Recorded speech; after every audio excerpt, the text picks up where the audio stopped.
Thank you, Senator. Rand Paul joins me now. Mr. Senator, welcome back to the show. It's good to see you. You say Thank you. The Democrats want $3 trillion extra debt and the Republicans want $2 trillion extra debt. You're not going for either of them. So tell us, what do you want? You know, I think we ought to have less debt. I think we ought to spend less money. I think that the government should be like every American family and spend what comes in. I've had an alternative proposal that I put forward each year for the last several years called the penny plan, where we do across-the-board cutting, a little bit of everything, and it actually balances over 5 years. But the American people need to know that the debt problem is a bipartisan problem. The current spending levels, the irony is this: it's going to be $2 trillion in debt, but it's the same spending levels that we had under Biden. So every Democrat in the Senate voted for this in December of last year.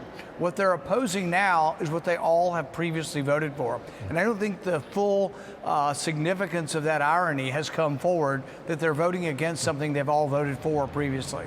Can I look on the bright side for a moment? It's possible that President Trump has some extra power during a shutdown and will be able to chop the federal bureaucracy more easily.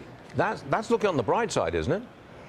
I'm all for it, as much as they can do and will do. I would love to see them cut more agencies and cut more federal largesse. We've got to make the government smaller. And the interesting thing is the Democrats squawk over this, but the courts and the Supreme Court have largely upheld the president's right to hire and fire people in the executive branch. So the Democrats do this at their own peril. They can keep it closed, but everything's on the chopping block as long as Congress is absconding and not doing anything. Yes, Senator, we got this new audit, and it found that Biden's political opponents were put on the TSA watch list, including Tulsi Gabbard. Watch this, please. She was subject to intrusive searches, followed by bomb-sniffing dogs, and trailed by 3 federal air marshals per flight. To cover the story, I contacted the TSA.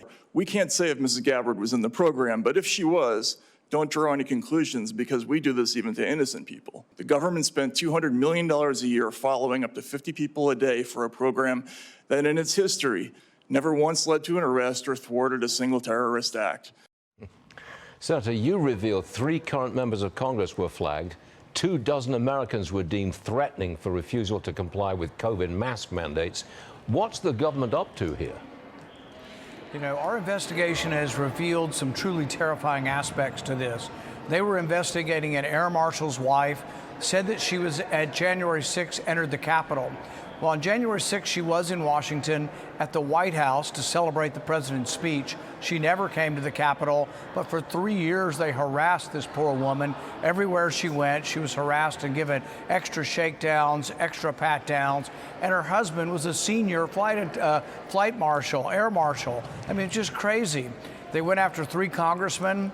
They also went after people who basically had the audacity to say that they didn't think there were health benefits to wearing masks on planes, and they went after these people and put them on no-fly lists, essentially equating them with terrorists.